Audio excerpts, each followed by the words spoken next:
Police station जाई रुद्र को कहे जे मु एठाकू सुरक्षा पाई आसी परिवार सुरक्षा पाई निज पाई नुहे। तापर रुद्र कौन सी मध्य उत्तर देवेनी से चुप बसबे ज्योति को अने से ज्योति कहे मु माँ ठाकुराणी को सुरक्षा मागिबाई एठाकू आसी पुलिस स्टेशन को। तापर रुद्र कहे जे तुम परिवार को तुमठू ही सुरक्षा दरकार तुम्हें निजे ही विपद एवं से किसी शुणबेनि। तापर ज्योति कहे घीओ सीधा आंगुठी न बाहर आंगुठी तेड़ा करने मत जना एवं यह कही पुलिस जीप्र चाबिटी रुद्र पकेट्रु नहीं धाई जीवे पुलिस स्टेशन को बाहर जीवे। रुद्र पछरे गोड़ाउथिबे।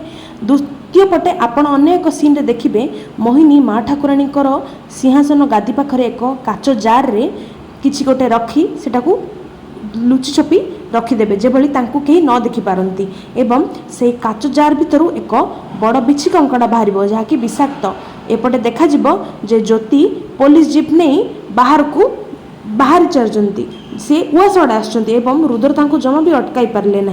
से काच जार भितरु बिछि कंकड़ाटी बाहर एवं ताहा देखी मोहिनी मने मने खुशी हे कहे मो सासू एवं पान खाई जाता नाती पाखरे पहुँचब।